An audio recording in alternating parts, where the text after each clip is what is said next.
선율이 울려 퍼지는 순간 시간이 멈췄습니다. 야, 아니야. 소양아. 회장의 떨리는 목소리가 거대한 서재를 가득 메웠습니다. 평생 그 누구도 건드리지 못하게 했던 앤틱 피아노 앞에 평범한 가정부가 앉아 있었습니다. 그녀의 손가락이 건반 위에서 춤추듯 움직이고 있었고 그 순간 백 회장의 얼굴은 새하얗게 질렸습니다. 이럴 수가. 어떻게 너가. 한 손으로 가슴을 움켜쥔 채 뒤로 비틀거리는 회장. 그의 입에서는 30년 동안 단 한 번도 언급한 적 없는 이름이 흘러나왔습니다. 평생 가족들에게도 철저히 숨겨왔던 그 이름이. 주변 사람들은 당황했습니다. 대체 무슨 일이 벌어진 걸까요? 왜 평범한 가정부의 피아노 연주가 이렇게 거대한 파장을 일으킨 걸까요? 여러분, 이 놀라운 반전의 이야기가 궁금하신 분들만 구독 버튼을 눌러주세요. 평범한 사람들처럼 보이지만 그들의 숨겨진 충격적인 이야기들을 매일 들으실 수 있습니다. 여러분이나 주변에 충격적인 사연이 있다면 댓글로 남겨주세요. 그럼 지금부터 이 믿기 어려운 이야기의 시작으로 돌아가 보겠습니다. 사흘 전 모든 것은 평범하게 시작되었습니다. 새로운 가정부가 오늘부터 일을 시작한다고 하셨지요. 딸 백지연이 아버지 백현도 회장에게 조심스럽게 물었습니다. 60대에 접어든 아버지는 여전히 카리스마 넘치는 모습이었지만 최근 들어 가정부들을 자주 바꾸는 일이 잦아져 가족들이 걱정하고 있었습니다. 그래. 이번엔 시골에서 온 과부라고 하더군. 백현도 회장의 목소리는 무뚝뚝했습니다. 지난 1년 동안만 해도 벌써 5명의 가정부가 그의 까다로운 성격을 견디지 못하고 떠났습니다. 특히 서재 청소에 대해서는 유난히 예민하게 굴었는데 그 이유를 아는 사람은 아무도 없었습니다. 오전 9시 새로운 가정부가 백 회장의 저택에 도착했습니다. 안녕하세요. 이미란이라고 합니다. 30대 초반으로 보이는 여성이었습니다. 수수한 옷차림의 소극적인 모습이었지만 눈빛만큼은 또렷했습니다. 관리사무소에서 받은 이력서에 따르면 고등학교를 졸업하고 시골에서 농사를 지으며 살다가 남편을 잃고 생계를 위해 서울로 올라온 평범한 과부였습니다. 규칙은 간단합니다. 정해진 시간에 정해진 일만 하세요. 특히 2층 서재는. 집사가 설명을 이어가려는 순간 백현도 회장이 직접 나타났습니다. 서재는 내가 직접 설명하겠다. 회장의 목소리에는 평소보다 더 차가운 기운이 돌았습니다. 임이라는 고개를 숙인 채 조용히 따라갔습니다. 2층 서재는 웅장했습니다.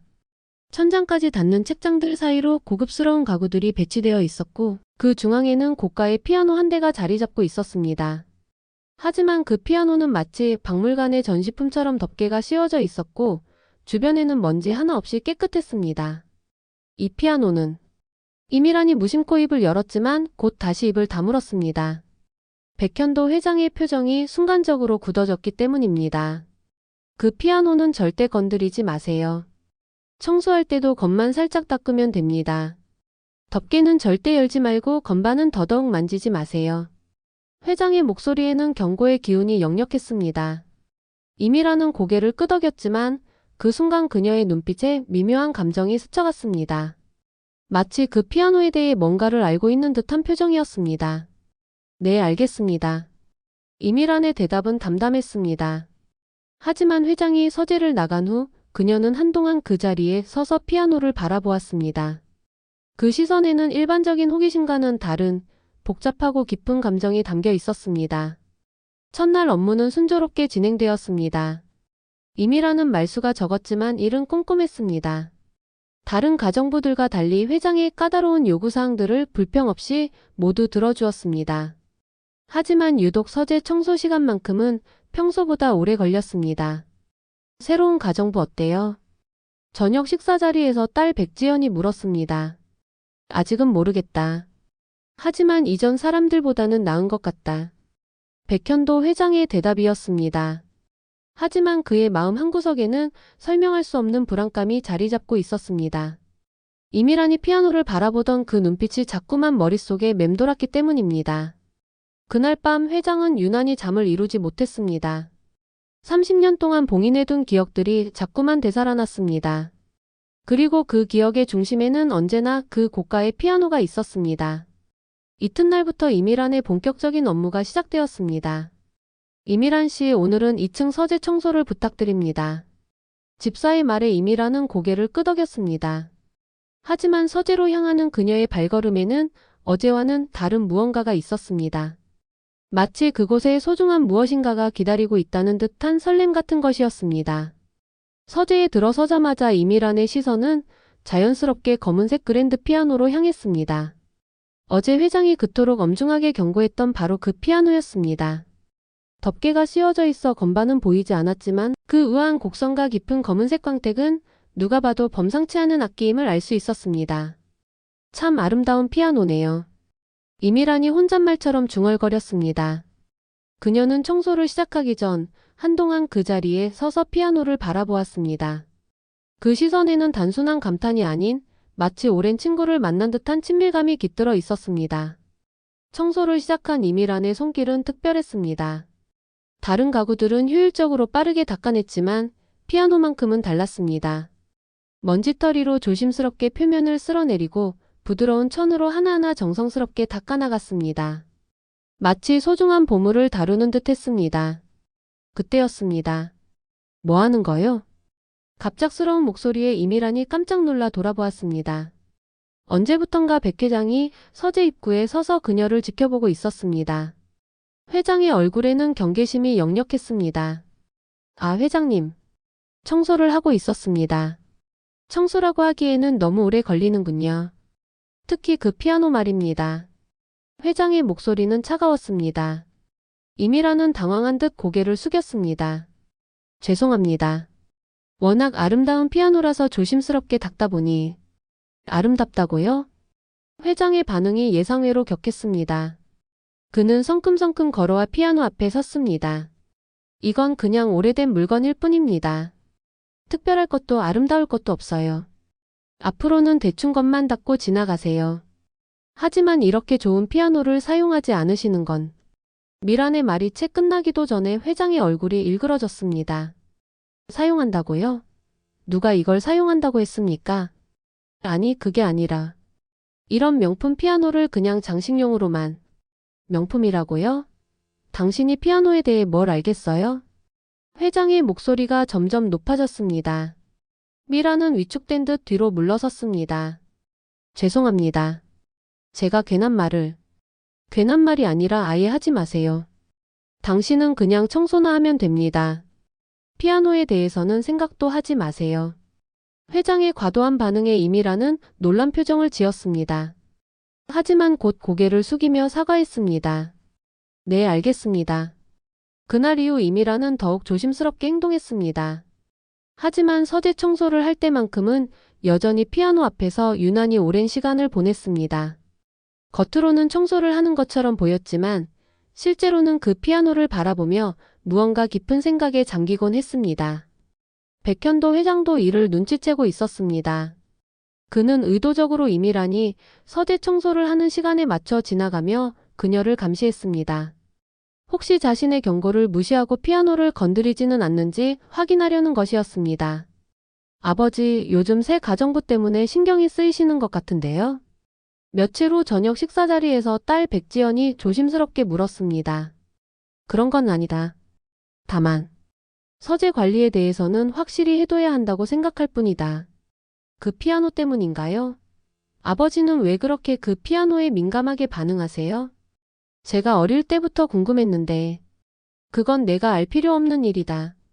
회장의 단호한 대답에 지연은 더 이상 묻지 못했습니다. 하지만 그녀도 아버지의 피아노에 대한 이상한 집착을 이해할 수 없었습니다. 한편 미라는 매일 서재 청소를 하면서 점점 더 피아노에게 빠져들고 있었습니다. 회장이 보지 않을 때면 손으로 그 표면을 쓰다듬기도 했고 때로는 덮개 틈새로 건반을 들여다보기도 했습니다. 마치 그 피아노와 무언의 대화를 나누는 것 같았습니다. 그러던 어느 날 미란이 평소보다 더 오랫동안 피아노 앞에 머물러 있을 때였습니다. 또 그러고 있군요. 뒤에서 들려온 차가운 목소리에 이미란이 화들짝 놀랐습니다. 백 회장이 언제부턴가 서재 입구에 서서 그녀를 지켜보고 있었습니다. 회장님, 제가 뭐라고 했습니까? 그 피아노는 건드리지 말라고 했잖아요. 저는 건드리지 않았습니다. 그냥 청소만. 청소가 그렇게 오래 걸립니까? 매일 같은 자리에서 1시간씩이나 뭘 하는 거요? 회장의 추궁에 미라는 할 말을 잃었습니다. 사실 그녀 자신도 왜 그렇게 피아노에 끌리는지 정확히 설명할 수 없었습니다. 그냥 그 피아노 앞에 서 있으면 마음이 편안해지고 뭔가 그리운 느낌이 들었을 뿐이었습니다.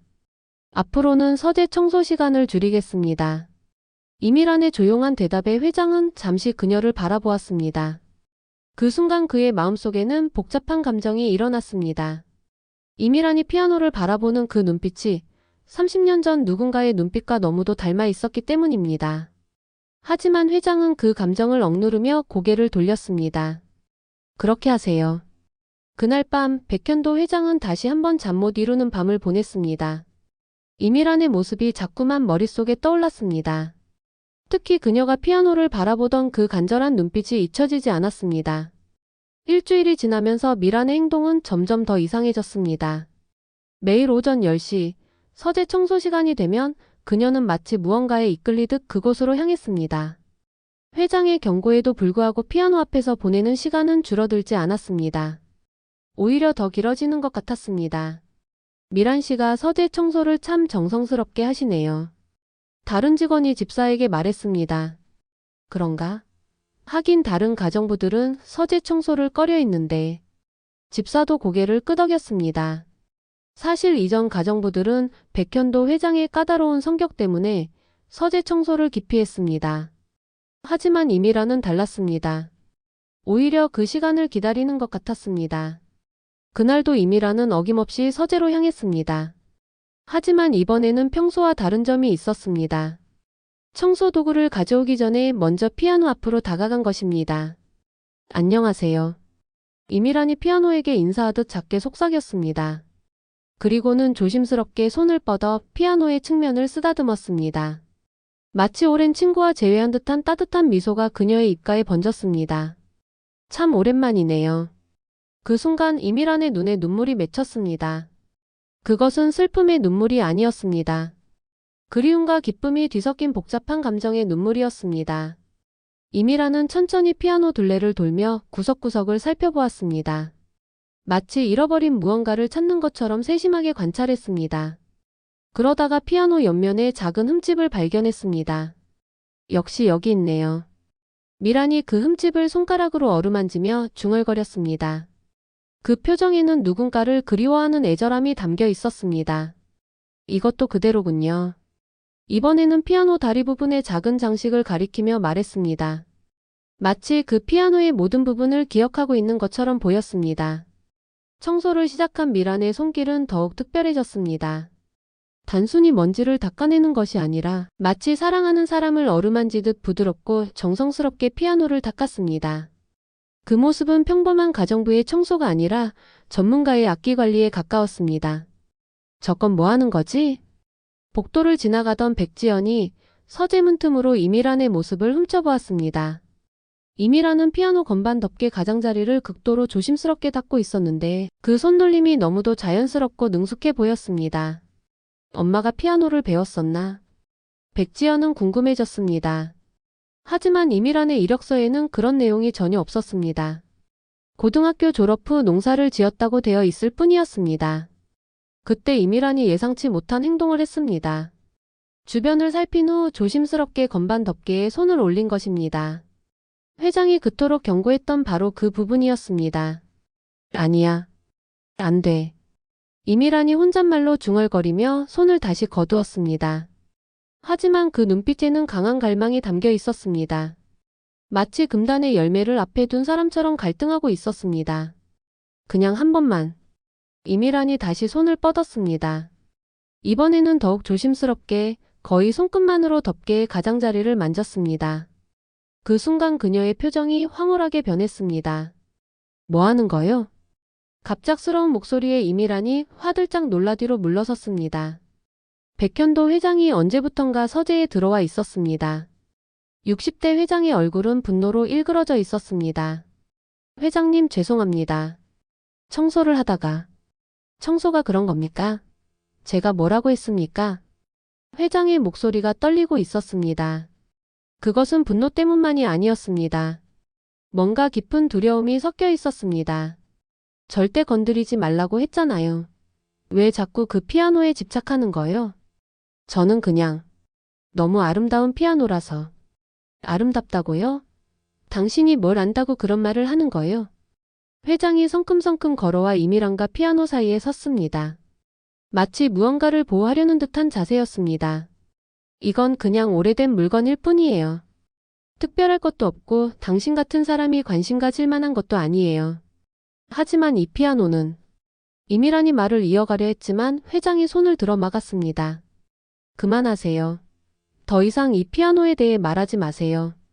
회장의 과격한 반응에 이미란은 놀란 표정을 지었습니다. 하지만 그 순간 그녀의 눈에 이상한 빛이 스쳤습니다. 마치 무언가를 깨달은 듯한 표정이었습니다. 혹시 이 피아노가 회장님께 특별한 의미가 있는 건 아닌가요? 이미란의 조심스러운 질문에 회장의 얼굴이 새하얗게 질렸습니다. 무슨 소리요? 특별한 의미라니. 죄송합니다. 제가 괜한 추측하지 마세요. 그리고 다시는 이 피아노에 대해 생각하지도 마세요. 회장이 소리를 지르며 서재를 나갔습니다. 남겨진 이미란은 한동안 그 자리에 서서 피아노를 바라보았습니다. 그녀의 표정에는 확신에 찬 무언가가 떠오르고 있었습니다. 역시 그렇구나. 이미란이 작게 중얼거렸습니다. 그리고는 피아노에게 다시 한번 인사하듯 고개를 숙였습니다. 조금만 더 기다려요. 곧 만날 수 있을 거예요. 그날 오후 백현도 회장은 자신의 사무실에서 심각한 표정으로 앉아 있었습니다. 이미란의 행동이 점점 이상해지고 있었습니다.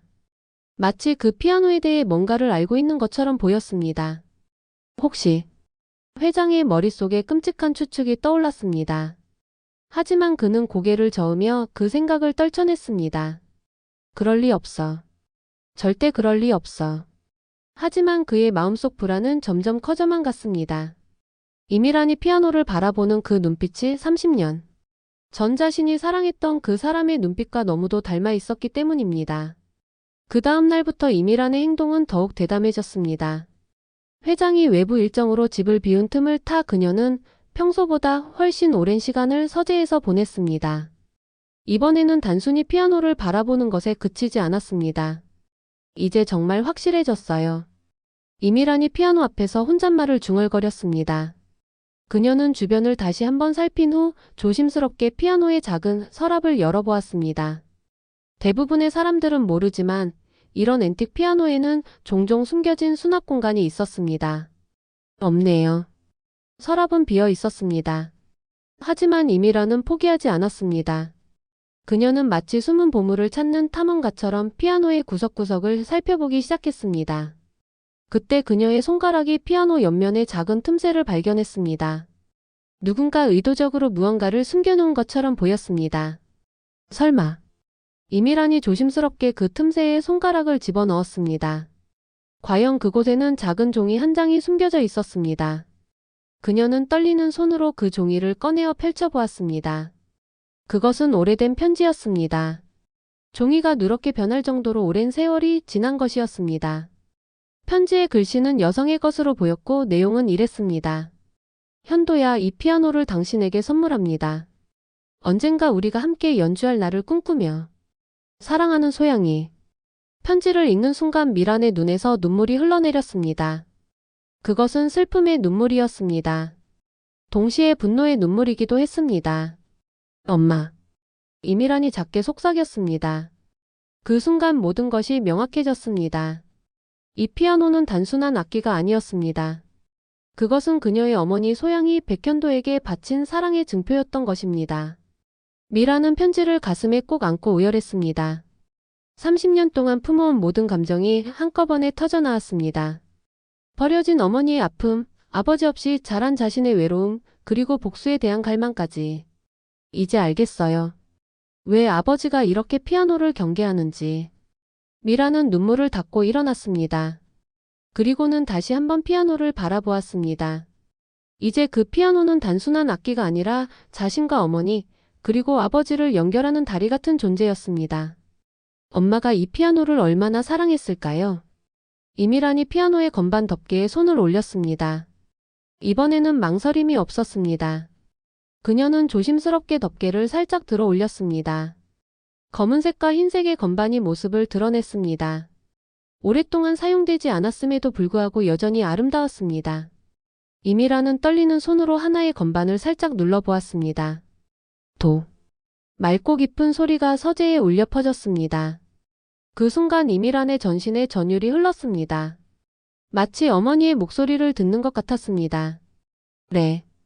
이번에는 다른 건반을 눌렀습니다. 아름다운 음색이 다시 한번 공간을 채웠습니다. 이미란의 얼굴에는 황홀한 표정이 떠올랐습니다. 그때였습니다. 뭐 하는 거요? 갑작스러운 고함 소리에 이미란이 깜짝 놀라 손을 거두었습니다. 백현도 회장이 서재 입구에 서서 그녀를 노려보고 있었습니다. 60대 회장의 얼굴은 분노와 공포로 일그러져 있었습니다. 회장님 죄송합니다. 청소를 하다가 실수로. 실수라고요? 그게 실수처럼 보입니까? 회장이 성큼성큼 걸어와 이미란과 피아노 사이에 섰습니다. 그의 손이 떨리고 있었습니다. 당신이 그 건반을 건드렸어요? 정말로 건드렸다고요? 죄송합니다. 그냥 호기심에.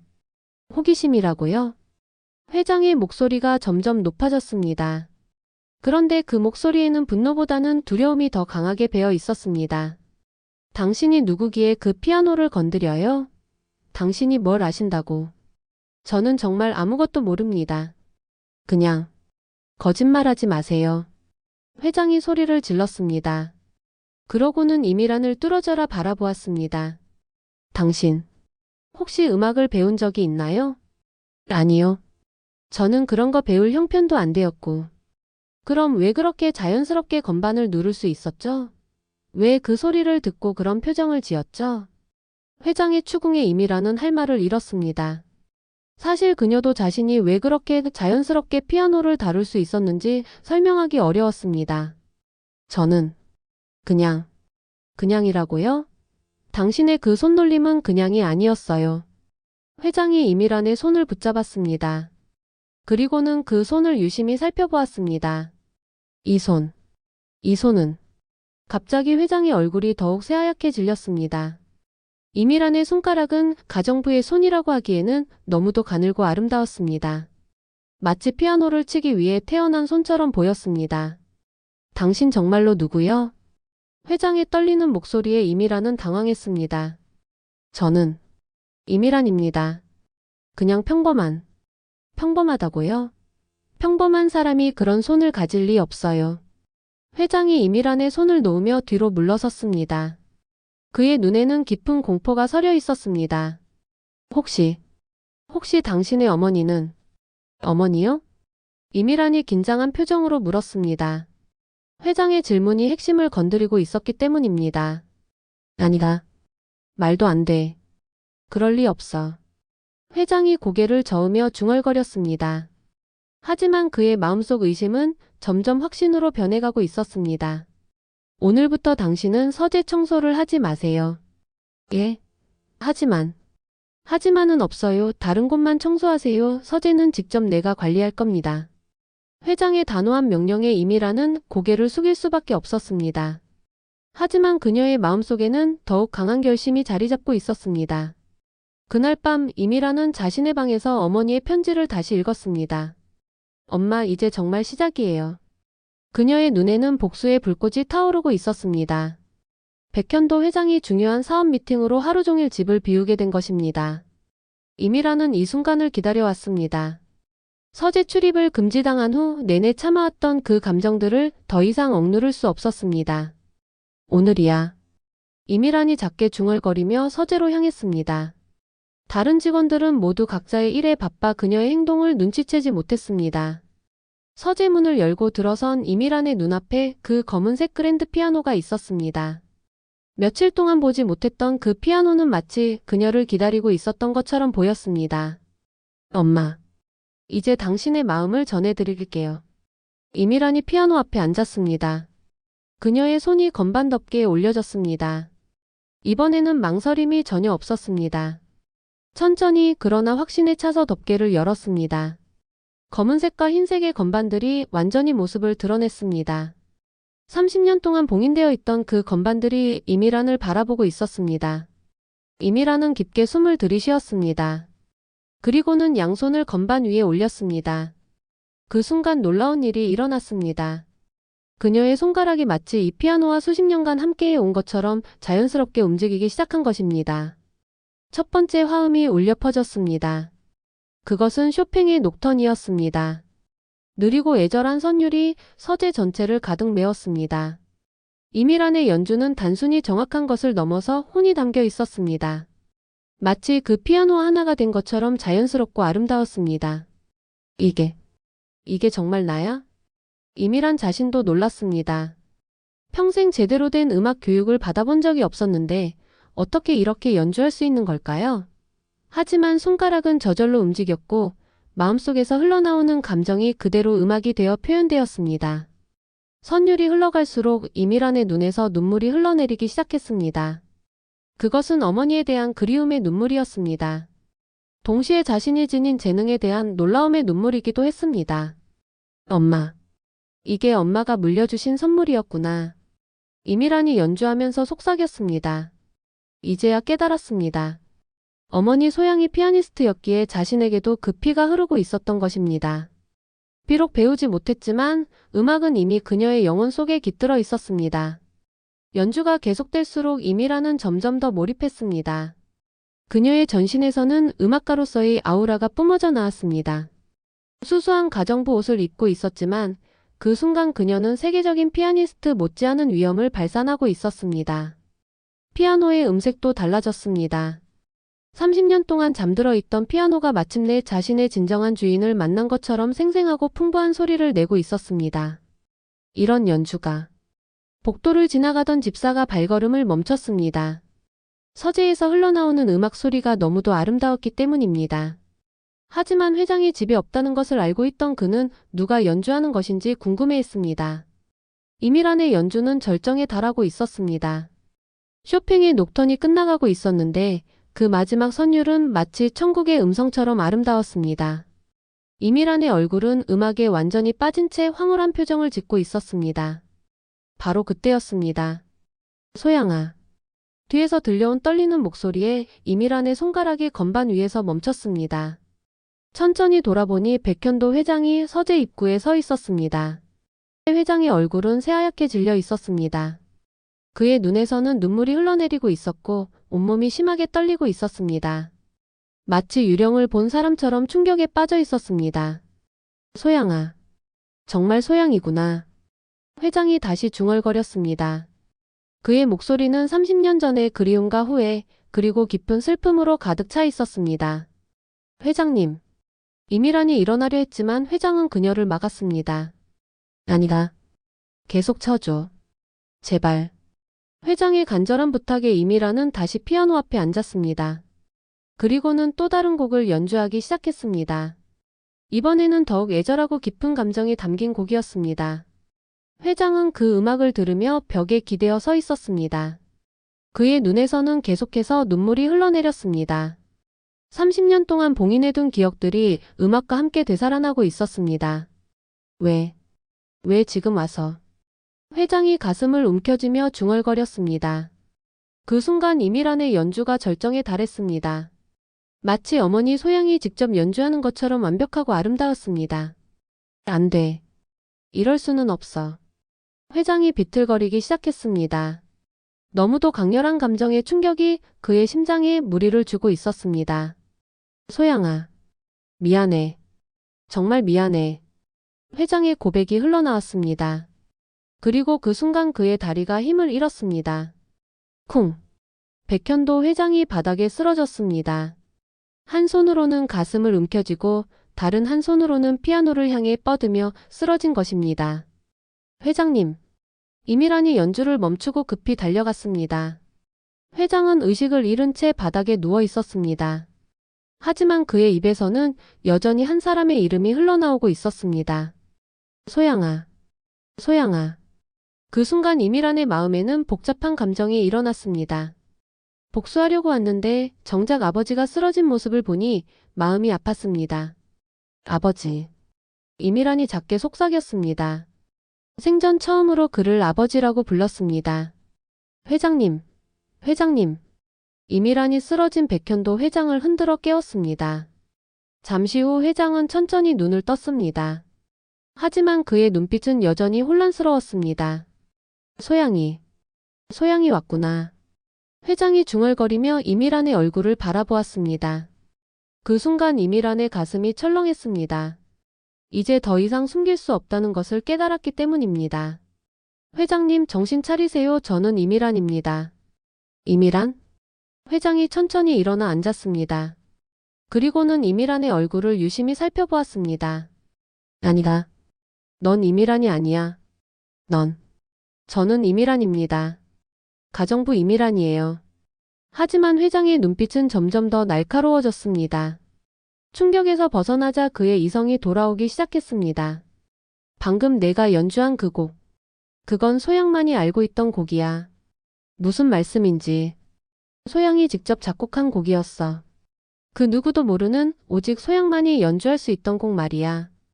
회장의 목소리가 떨리기 시작했습니다. 그는 벽에 기대어 일어나며 이미란을 정면으로 바라보았습니다. 너는 대체 누구냐? 정말로 누구냐? 이미란은 더 이상 거짓말을 할 수 없었습니다. 회장의 눈빛에서 이미 모든 것을 눈치챘다는 것을 알 수 있었습니다. 저는 이미란이 입을 열려다 다시 닫았습니다. 30년간 준비해온 이 순간이었는데 정작 말이 나오지 않았습니다. 소양의 딸이지? 회장이 직접 물었습니다. 그 순간 이미란의 눈에서 눈물이 터져 나왔습니다. 네, 맞습니다. 역시. 회장이 한숨을 깊게 내쉬었습니다. 그리고는 피아노를 바라보았습니다. 그래서 그렇게 피아노에 끌렸던 거구나. 그래서 그렇게 자연스럽게 연주할 수 있었던 거고. 회장님. 회장님이라고 부르지 마라. 회장의 목소리가 차가워졌습니다. 넌 나를 뭐라고 불러야 하는지 알고 있잖냐. 이미란이 고개를 들어 그를 바라보았습니다. 그녀의 눈에는 30년 동안 쌓인 원망과 분노가 담겨 있었습니다. 아버지. 그 한마디에 회장의 어깨가 무너졌습니다. 그는 소파에 주저앉으며 얼굴을 두 손으로 감쌌습니다. 미안하다. 정말 미안하다. 미안하다고요? 이미란의 목소리에 분노가 실리기 시작했습니다. 30년 동안 엄마를 버리고 저를 버린 것이 미안하다는 말로 끝날 일인가요? 그게 아니야. 사정이 있었어. 사정이요? 무슨 사정이 엄마를 죽음으로 몰고 갔는지 듣고 싶네요. 이미란이 일어서서 회장 앞에 섰습니다. 그녀의 목소리는 떨리고 있었지만 분노로 가득 차 있었습니다. 엄마가 아버지를 얼마나 사랑했는지 아세요? 그 피아노를 사기 위해 얼마나 힘들게 돈을 모았는지 아세요? 알고 있다. 알고 있다고요? 그럼 왜 버렸어요? 왜 임신한 엄마를 혼자 두고 다른 여자와 결혼했어요? 회장이 얼굴을 들었습니다. 그의 눈에도 눈물이 고여 있었습니다. 나에게도 선택의 여지가 없었어. 집안의 압력이. 집안의 압력이라고요? 이미란이 비웃듯 말했습니다. 그럼 사랑은 뭐였어요? 엄마에게 했던 약속들은 뭐였어요? 모두 거짓말이었다는 거예요? 아니다. 나는 정말로 소양을 사랑했어. 회장이 소리쳤습니다. 그리고는 다시 조용한 목소리로 말했습니다. 지금도 사랑하고 있어. 사랑한다고요? 이미란의 목소리가 더욱 높아졌습니다. 사랑하는 사람을 그렇게 버릴 수 있어요? 사랑하는 사람의 아이를 외면할 수 있어요? 나도 모르겠다.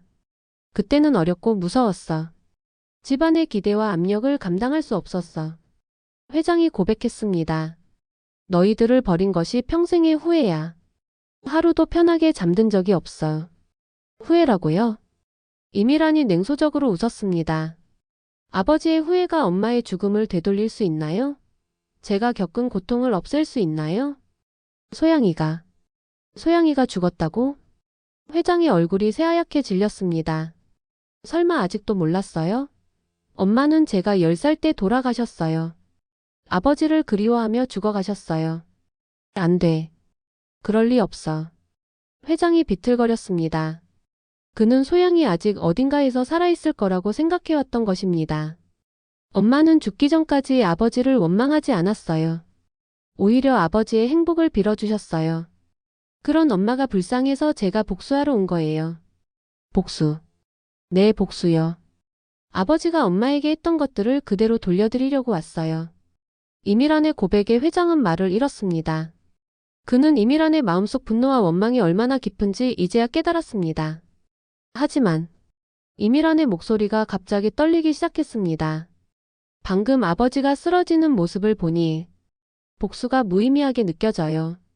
미란아. 회장이 처음으로 그녀의 이름을 불렀습니다. 엄마가 아버지를 정말 사랑했다는 것을 느꼈어요. 그 피아노를 통해서, 그 음악을 통해서. 이미란이 눈물을 흘리며 말했습니다. 엄마는 복수를 원하지 않으셨을 거예요. 사랑만을 원하셨을 거예요. 회장이 천천히 이미란에게 다가갔습니다. 미란아, 아빠가 정말 잘못했다. 용서해 줄 수 있겠니? 용서라니. 이미란이 고개를 저었습니다. 아직은 힘들어요. 하지만 엄마를 위해서, 엄마의 마음을 위해서 노력해보겠어요. 그 순간 서재에는 깊은 침묵이 흘렀습니다. 30년 만에 아버지와 딸이 만난 순간이었습니다. 그것은 복수와 원망보다 강한 혈연의 힘이었습니다. 잠시 후 침묵을 깬 것은 백현도 회장이었습니다. 미란아, 너에게 들려줘야 할 이야기가 있다. 회장이 피아노를 바라보며 천천히 입을 열었습니다. 사실 이 피아노는 소양이 혼자 산 것이 아니야. 무슨 말씀이세요? 이미란이 의아한 표정으로 물었습니다. 어머니의 편지에는 분명히 선물이라고 되어 있었는데 무슨 다른 이야기가 있다는 걸까요? 우리가, 소양이와 내가 함께 산 거야. 회장의 고백에 이미란의 눈이 커졌습니다. 함께요? 그래. 사실 나도 젊은 시절에는 피아니스트를 꿈꿨거든. 회장이 피아노에 다가가 건반 덮개를 천천히 어루만졌습니다. 음대에서 소양이를 처음 만났을 때 나는 피아노가 학생이었어. 소양이와 나는 같은 꿈을 꾸고 있었지. 아버지가 피아니스트를? 이미라는 믿기 어렵다는 표정이었습니다. 그토록 음악을 거부했던 아버지가 사실은 음악가 지망생이었다니요. 그때 나는 정말 열정적이었어. 하루 종일 연습실에서 살다시피 했지. 소양이와 함께 듀엣도 자주 연주했고 회장의 눈에 그리움이 스쳤습니다. 특히 이 쇼팽의 녹터는 우리만의 특별한 곡이었어. 소양이가 이 곡을 너무 좋아해서 나도 덩달아 수백 번도 더 연주했지. 그럼 제가 방금 연주한 그 곡이 그래. 소양이와 내가 가장 사랑했던 곡이야. 우리의 첫 듀엣 곡이기도 했고. 회장이 건반에 손을 올렸습니다. 30년 만에 처음으로 피아노를 만지는 순간이었습니다. 이 피아노는 우리가 졸업 선물로 서로에게 준 것이었어.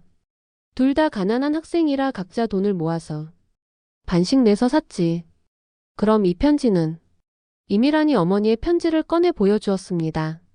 아, 그 편지. 회장이 편지를 보며 씁쓸하게 웃었습니다. 소양이가 나에게 피아노를 온전히 주고 싶어 했던 거야.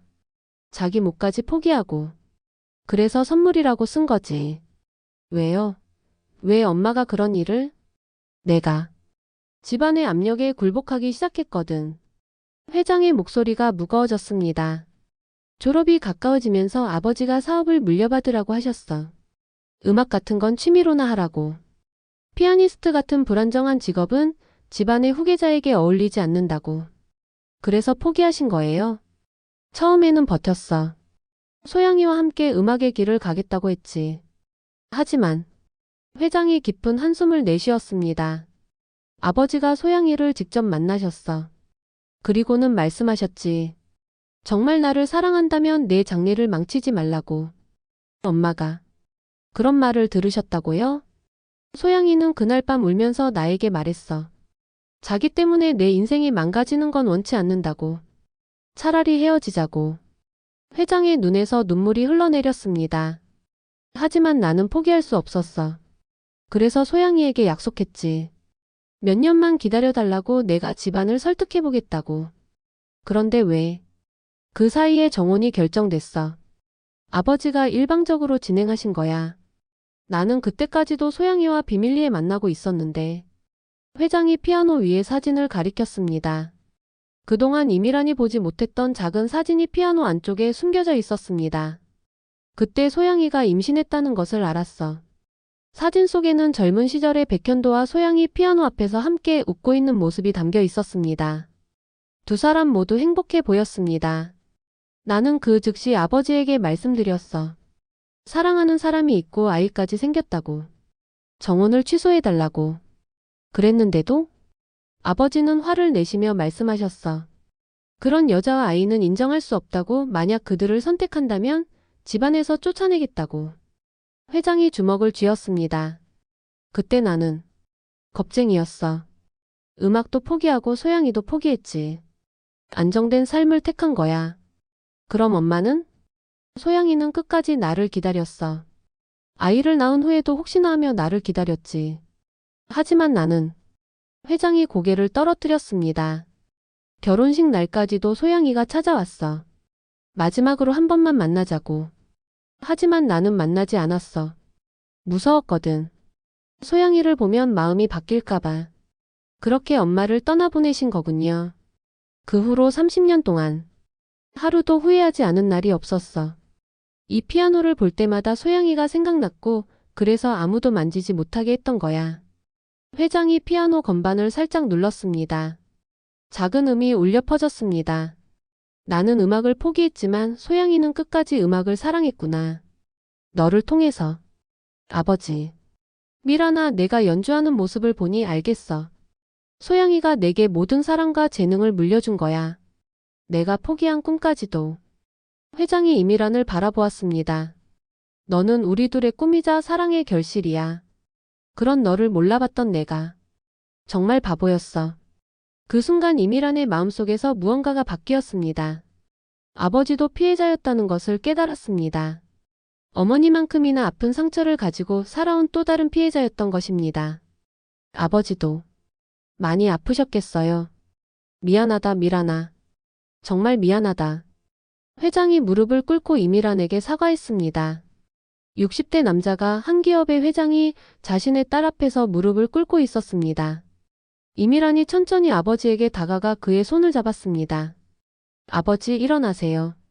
미란아. 엄마도 아버지가 무릎 꿇는 모습을 원하지 않으실 거예요. 이미란의 따뜻한 말에 회장이 천천히 일어났습니다. 그의 눈에는 여전히 눈물이 고여 있었지만 이제는 절망이 아닌 희망의 빛이 섞여 있었습니다. 정말 용서해 줄 수 있겠니? 완전한 용서는 아직 시간이 필요해요. 하지만 이해는 할 수 있을 것 같아요. 이미란이 피아노를 바라보았습니다. 엄마도 아버지를 원망하지 않으셨어요. 죽기 전까지도 아버지의 행복을 빌어주셨거든요. 소양이가. 정말? 네. 엄마는 늘 말씀하셨어요. 사랑은 원망이 아니라 용서라고. 미움이 아니라 이해라고. 회장이 고개를 끄덕였습니다. 그는 소양의 그런 성격을 잘 알고 있었습니다. 언제나 다른 사람을 먼저 생각하고 자신의 아픔보다 타인의 행복을 우선시했던 따뜻한 사람이었습니다. 그런 엄마의 딸이라서. 저도 복수보다는 화해를 선택하고 싶어요. 이미란이 피아노 앞에 앉았습니다. 아버지, 함께 연주해요. 나는 30년 동안 피아노를 만지지 않았는데 괜찮아요. 음악은 마음으로 하는 거니까요. 이미란이 미소를 지으며 아버지를 바라보았습니다. 그 미소는 어머니 소양의 미소와 똑같았습니다. 백현도 회장이 떨리는 손으로 피아노 옆에 앉았습니다. 30년 만에 다시 만지는 건반이었습니다. 뭘 연주할까? 쇼팽의 녹턴이요. 아버지와 엄마의 곡을. 이미란이 먼저 멜로디를 시작했습니다. 아름답고 애절한 선율이 서재에 울려 퍼졌습니다. 회장은 잠시 망설이다가 조심스럽게 화음을 맞춰 넣었습니다. 처음에는 어색했습니다. 30년의 공백은 쉽게 메워지지 않았습니다. 하지만 점점 두 사람의 연주가 하나가 되어갔습니다. 아빠, 이 부분은 이렇게.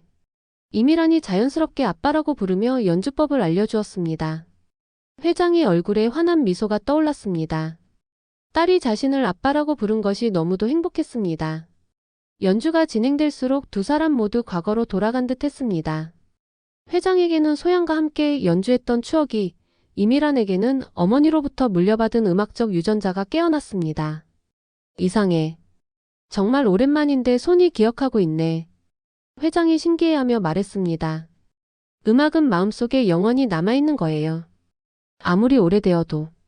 연주가 절정에 달했을 때 놀라운 일이 일어났습니다. 마치 세 사람이 함께 연주하는 것처럼 들렸습니다. 이미란과 회장의 연주에 또 다른 선율이 겹쳐지는 듯 했습니다.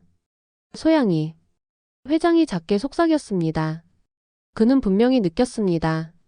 소양이 그들과 함께 있다는 것을. 이미란도 같은 것을 느꼈습니다. 어머니의 따뜻한 손길이 자신의 손을 감싸고 있는 것 같았습니다. 그리고 어머니의 목소리가 들려오는 것 같았습니다. 잘했어, 미란아. 이제 정말 가족이 되었구나. 연주가 끝났을 때 서재에는 깊은 정적이 흘렀습니다. 하지만 그것은 어색한 침묵이 아니라 평온하고 따뜻한 정적이었습니다.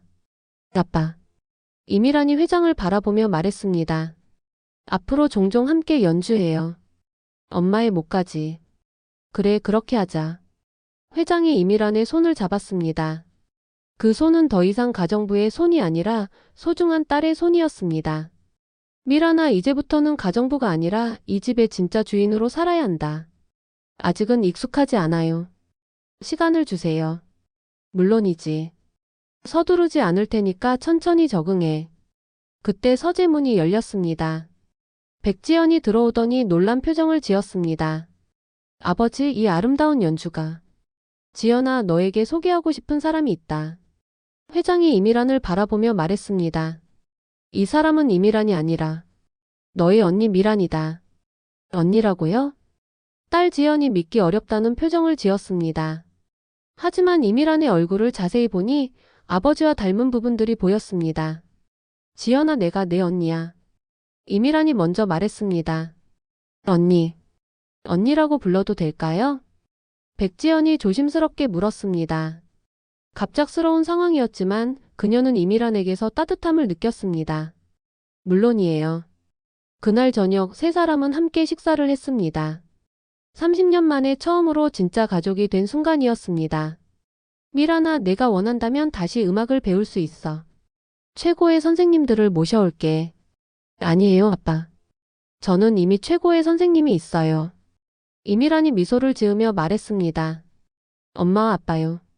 두 분이 제게 물려주신 음악이 최고의 교육이에요.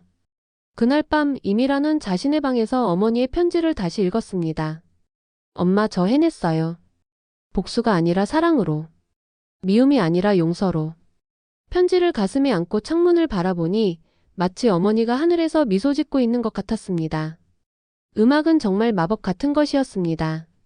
30년의 원망과 상처를 치유하고 떨어져 있던 가족을 다시 하나로 만들어 주었습니다. 그리고 이 모든 것의 시작은 한 대의 피아노였습니다. 사랑의 증표로 시작된 그 피아노가 결국 사랑으로 모든 것을 마무리했습니다. 세상에는 정말 많은 이야기들이 숨어 있습니다. 때로는 평범해 보이는 사람들 뒤에 이런 놀라운 이야기들이 감춰져 있죠. 여러분도 주변을 다시 한번 둘러보세요. 혹시 여러분 곁에도 특별한 이야기를 가진 사람이 있을지 모르니까요.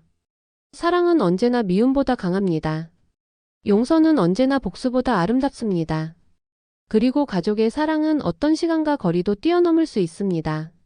오늘 이 이야기가 여러분의 마음에 작은 울림이 되었기를 바라며 내일도 더 좋은 이야기로 찾아뵙겠습니다. 감사합니다.